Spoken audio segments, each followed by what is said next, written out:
Welcome to the Leaders in Payments podcast, where we talk to C-level leaders from across the payments landscape. We'll be discussing the products and services that impact the payment space today, as well as trends and predictions for the future of payments. We will also hear stories from our guests about their journeys to the top. Hello, everyone, and welcome to the Leaders in Payments podcast. I'm your host, Greg Myers, and on today's show, we have a very special guest, Dan Battista, the CEO and partner at Factor4. So, Dan, welcome to the show. Greg, thanks for having me. Appreciate it. Absolutely. So if you don't mind, start out by telling a little bit about yourself, maybe where you grew up, where you went to school, where you currently live, a few things like that. Sure. Born and raised in the Philadelphia area, home of the world champion Philadelphia Eagles as of this year. Always been here, stayed here. Our office is still here at Factor4. I'm the father of four, and I've got four stepkids. So we were just in the grandchildren stage at this point in time in our lives. We've got three grandkids and fourth on the way. Was in the paint industry for 20 years before coming into the gift card world back in 2003. Been there for over 20 years now. A variety of different positions in companies, Factor4 being the latest. And like I told you, we're almost celebrating our 10-year anniversary here at Factor4 in a couple of days. So it's been great. I still play golf. I still play men's hardball, over 55 men's league. Yeah, I got the aches and bruises to show that. Nice. Scrapes on my hands and stuff like that, but still play baseball and just have a great time. It's good time in life and things are good. Great. Well, let's talk about Factor4. So tell the audience what you guys do. So Factor4 is a gift card processing company, gift and loyalty, right? So we do loyalty transactions well. Started back in May of 2015. We purchased a portfolio of ISO book of business from a former company called Sparkbase. Sparkbase was a wholesale provider, bought about 4,000 locations with a couple integrations, realized there was a real opportunity. We started with 3 employees. Really focused on 2 pieces of the gift card world. We know gift cards are really like an accessory product or almost a hinge product when it comes to merchant processing sales. So 2 things that really matter is the number of integrations you have, right? The amount of terminals and POSs that you work with, and our customer service, right? So when a rep or a merchant processing salesperson's out selling an account and they're ready to close someone, then the merchant says, "Oh, you can do my gift cards too." There's that deep breath, right? We know they need an answer. So we've really pushed the customer service side here. We respond to emails within 10 minutes. We answer the phone within 2 rings. We're here from 6 a.m. to 8 p.m. Eastern time. So we really focus on the customer service side. And in our world, in the gift card world, I think it's second to none what we do as far as customer service and the amount of integrations that we've completed through POS and payment terminals. Maybe talk about kind of the traditional gift card of back when it was plastic to more of the common 2025 gift card. Yeah, so it's really changed, and I'll tell you that what we've seen, we were most worried about the standard plastic gift card going away when all the technology and merchant processing moved from the swipe to the dip. Right? We were like, the swipe's going to go away, right? That's going to be a problem because it's a mag stripe on the back of a plastic card. How are you going to process a card? So we did is we put a barcode, a printed number, and a mag stripe on every one of the plastic cards we print. Now, fast forward back to early 2020 when we decided to have the pandemic, right? And everything was just crazy. The plastic card product was what it was. It was a good product. It's what people wanted. It's what people did. Post and during pandemic, you needed the e-card, you needed that SMS card, you needed the digital card piece. Whereas before it used to be very much a nice to have. Now it's a must to have. So what we see is our plastic card product really is not just an in-store plastic card product, but you can email a gift card if you need to from a store. You can SMS gift card from the store. And then we can build a link for you that enables you to sell both a plastic card and an e-card right from your website. So those things are really pretty much standard in today's world. And what's nice about it is that we do all that internally and it all integrates together. So the card you sell online can be redeemed in store and vice versa. It's all done together. So it's sort of an omnichannel solution that allows it to happen. And you mentioned the integrations and partners. Is that your sole go-to-market strategy or do you do any direct to merchant? great question. So when we took over the portfolio from Sparkbase back in 2015, it was 99% through ISOs. That was the play, right? That was the book of business. They wanted to white label it. We can white label today still, and we can, and we do for certain people. But what we found is that the ISO and the POS was always sort of like an afterthought. But in today's world, the POS is really a driving force for what we see as opportunity. Many POS products come to us and say, "Hey, can we connect with you? Because we've got enough software projects to work on, and the ability to connect with you gives us a full service gift card product from day one." So we found that as a huge opportunity. And the opportunity to go direct to merchants has allowed us because of our integrations. We've got integrations with Toast and Micros and all the latest POS products. And that really allows us to go direct to merchant groups, small franchise groups, to handle movement of funds and things like that. Absolutely. So I would tell you today we're probably 60% through partners and 40% direct to merchant. And typically those are relatively larger merchants that have the volume or the location. Franchise groups that are sort of growing, that that 1 to 100 range, that are growing, that need a partner that can be helpful and help them through the process. Groups that may have done business with us in the past and say, "Hey, we're moving to this POS. You might not be integrated. We want to stay with you. Can you work with us?" That type of thing. So really, it's a wide variety of different groups. And again, our development pipeline, which is just endless at this point. I think we've got 50 different POS integrations we're still working on today, which is just it's mind-boggling, Greg. It just really is. Maybe talk about that because, we were talking before coming on air a little bit about, being in the payments industry a long time. And when I first started, right, there was Ingenico, Verifone, Hypercom. I mean, that was probably 90% of the market. And now, right, a lot of companies, fintechs have built their own solutions, and a lot of POS kind of system integrators, like you mentioned, some of them. So maybe talk about how that's changed over time. Yeah, so one of the things we did early on, and again, I would tell you that if we were this smart, we'd have been really smart, but we weren't. Back in the day, and again, I use this, is that there was nothing worse than getting a call from a merchant saying, "My terminal's down, I can't run transactions." And what we used to panic about is, we got to build a new download, we get a terminal out, we'd have to overnight it and things like that. So early on in Factor4, we built both an iOS and an Android app. And that app allowed the merchant to be able to run transactions from any smartphone. And it's a free download. So that app has really allowed us to sort of grow into those POS integrations as well as those payment terminals, because a lot of those are built on Android-based products. So when we have the ability to go on our Google Play Store, download a Factor4 app, that app really is the basis for a lot of our different integrations and apps that we can use. And what's nice about it is that app, you don't need additional swiper. You don't need a piece of equipment to plug in the phone. It uses the card or the phone, the camera on the phone, to read the barcode on the back of the card, so you don't need to swipe. You can log in pretty simply. You can run transactions on any PC, on any phone, anytime. And it's just like adding another terminal to that merchant. So that's really been a huge help for that. Android-based product has really been, we revise it for terminals like Point, terminals like Pax, and things like that. But once you revise it, it sort of works like a charm, but it's a great base for the product. And you're US only, is that correct? No, we're in 10 different countries. Oh, wow. We're in South Africa, Ireland, England, all through the EU, Canada, Mexico, and a variety of different places. So yes. Okay. Yeah, nice. Global. And that's come from integrations typically. Like we're on Clover. So we've got thousands of merchants that use us on Clover. Again, very interesting play because obviously Clover has its own gift card product. But, back to sort of what we said before, Greg, if you try to call the Clover gift card department and try to call Factor4, you're going to get somebody on the phone to answer your question with us, and we're going to be able to solve their problem pretty quickly. So that's been really the edge for us. Well, I think that's a good segue into the next question. What would you say are your key differentiators against your competition?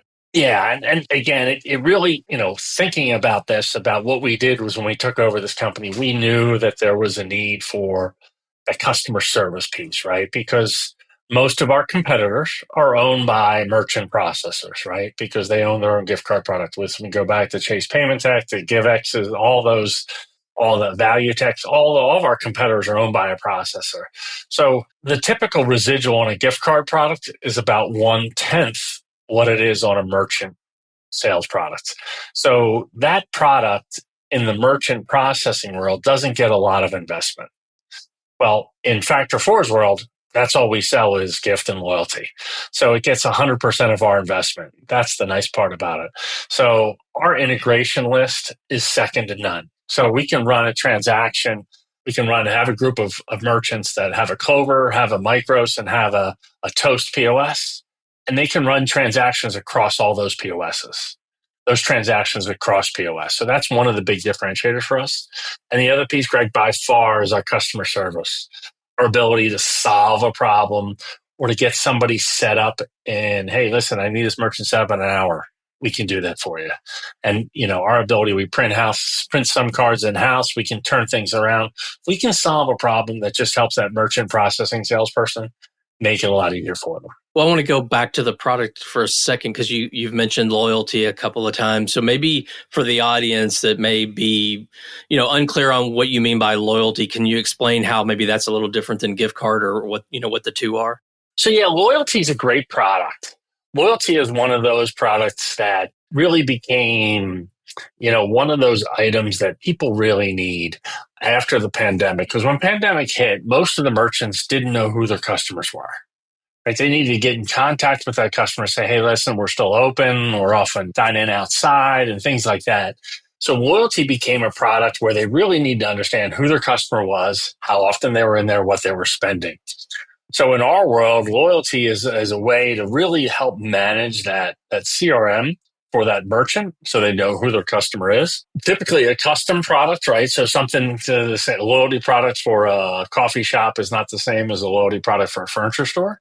Their average ticket is way different. Their customer's way different. Their promotion is way different. So we're able to sort of sit and talk to that merchant and say, all right, what are you trying to get out of it? Are you trying to collect phone numbers? Do you want email addresses? Do you want to send them rewards? How do you want to do it? There's all different levels to it. So we'll take the time and sort of spend that time with the merchant and sort of build that loyalty program for them. When you step back and look at the payments industry, and obviously you can answer this with the Factor4 lens, but where do you see sort of the payments industry headed in the next, say, 3 to 5 years? It's amazing to me to always see the technology getting better and better and better. The Toast of the world and all the different technology, the handheld. Like I was just out of the country for the last week. It's amazing to see, every time you used a credit card, the person brought the credit card terminal right to the table. There's things like that have to get done. So I think the more the technology continues to ramp up, the better off it is for the payments world. And I think at some point they're going to have to take that legacy technology and sort of start turning it off. Payments is always sort of let it work until it dies and then replace it. It's time to sort of move on from that because it'll make things more secure, make things faster and more consistent for the merchant because the merchants are just sitting on old equipment and it just tends not to be very good for them. They get frustrated by it. So I see a lot of the new technology. In the gift card world, plastic has seen its growth slow. It's still growing. Plastic gift cards still grow. There's still a value in that, perceived value, right? When you give a gift, given an emailed gift card isn't always the best option. There tends to be a little bit of feeling of it's not as important. So the plastics is still there, but we see the growth in the e-card, the growth in the rewards card, having the ability to be able to send a $5 gift card via email to 100,000 customers to get them to come in on the last 3 days of the month because it's an opportunity. There's where the opportunity comes in. So there's a lot of that marketing opportunities that we see through digital, which is really huge for merchants. Well, let's switch gears a little bit and talk about you. And you talked a little bit about your background, but maybe give us sort of your high-level overview of your background and professional background, and then maybe why you did Factor4, how you got involved, why you decided that was the place to be. Yep. So again, I came out of college, graduated college. I went to work for a local paint company that had 150 locations, did a whole variety of different things with them. Started with an accounting department, had an accounting degree, knew the basics in business, did real estate, site selection, lease negotiation, ended up being a regional manager of sales and stores for the largest group they had. They sold to a national chain, Sherwin-Williams. It was a good time for me to get out. At that point, my brother had started another gift card company previous to Factor4, needed someone to come on to run sales. So he said, come work with me. So I did. We got out of that in 2010. I was my own ISO for 5 years, selling merchant processing, selling gift card, because that was really the basis of that previous gift card company. We were really an ISO who happened to have gift cards, right? We were selling merchant processing and sort of giving you the gift cards. And in 2014, Sparkbase was looking to build a version 5 product of what they were doing, needed some money, wanted to sell a piece of their business. They decided to sell it. My brother and another partner, Craig Davis, decided to take a run at Factor4. So we opened the doors in May of 2015 with 3 full-time employees, me being one of them, and then weren't sure where we were going, had about 4,000 merchants and sort of figured out what was next. Fast forward, and today we're about to move into our 3rd office in 10 years. It's 8,000 feet. We're 22 full-time employees. We've got over 21,000 merchants using our service. We've got the longest list of integrations out there. And we just see the opportunities as it amazes me, the opportunities that are endless, the integrations, opportunities, the new partners, merchants that looking to us. Again, customer service really has been key for us, as well as the integrations, but we just have some really good people. Hard to believe it's been 10 years. I don't see any slow to the growth. I just see it just moving on. Well, what are some things you're passionate about? Maybe one work-related passion and one personal passion. Yeah, so work-related is the first thing is for us, especially when someone calls or emails in, I'm very passionate about solving that person's problem before you figure out why there was a problem. Right. There's always that, hey, listen, this shouldn't have happened. Let's figure out what happened. But that needs to be chapter 2. Chapter 1 needs to be, hey, we need to get you up and running. We need to get you process transactions. Here are 4 or 5 different ways we can do that today, whether that's overnight your terminal, download an app, run the transactions for you, whatever we need to do to get you whole and up and running. Because most merchants we deal with are owners. They're Joe from Joe's Pizza, and he's got things to do. So the more we can solve the problem and then go back and figure out why that problem happened, and then try not to have that problem happen again, right? But that's really 2 and 3. We really focus on that. So that's a passion of mine, sort of get that done right then and there. High energy is all that I'm about. It's get it done. It's move it on. And then, family. Family is my passion. We've got 8 kids between my wife and I and 3 grandkids, and growing all the time. We've got one graduating down at UNC. She's getting her doctorate in 2 weeks. So a lot of good stuff happening. It's great to see them all sort of thriving and growing. Awesome. So one final question. If someone comes to you, maybe they just graduated from college and they're looking at the payments or fintech industry and they say, Dan, I'm looking at getting into this industry. What advice would you give them to help them be successful in this space? The payments industry is a very incestuous business. So first and foremost, I would tell you is that be fair, be honest, and always create some great relationships, because you never know when that relationship's going to come back around, and you're either going to talk to that person or need that person or ask for that reference or have that person as a customer again. One of the things that's really important here is you can see how the payments industry evolves and people evolve in it. So that person you talk to today may be a technical assistant answering a call, but in 3 years, they may be a partner at a brand new ISO. And in 5 years, they may be a partner in the largest ISO. So you always have to remember that. So always remember who you're talking to. Be kind, be thoughtful, be considerate, be honest with them, help them solve their problems, and then really grow your LinkedIn family, right? Connect with a lot of people, know who you're talking to, because that's really going to help you.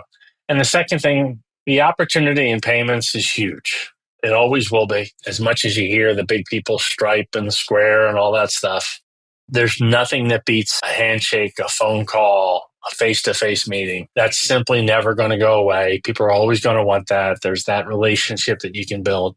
So as long as you can care about what the merchant needs and help them solve a problem, you'll do well. Well, Dan, before we go, is there anything else you'd like to mention before we wrap up? It's been a really interesting run here at Factor4, and I feel as though we're hitting a point where we're going to continue to grow. And, it's been amazing to see, we've been really lucky here with employees, how they've sort of taken on the task and sort of taken on it. Like I said, we started with 3 of us, and there's still 2 of us of the original 3 here. Our people and how good they are and how much they care. So whenever any customers or merchants or partners or agents call in, they can tell. There isn't a day that goes by here that we don't get a couple emails or a couple phone calls saying, hey, you guys are awesome. You guys are great. So I think that's what makes a difference. And just seeing everybody sort of succeed here has been really nice for us. Okay, great. I think that's a great way to end the show. So Dan, thank you so much for being on today. I know your time's very valuable. So thank you so much for being here. Thanks, Greg. Thanks for having us. And to all you listeners out there, I thank you for your time as well. And until the next story. Thank you for joining us this week on the Leaders in Payments podcast. Make sure you visit our website at leadersinpayments.com, where you can subscribe to the show and where you'll find our show notes. If you enjoyed listening, please share on your social channels as well.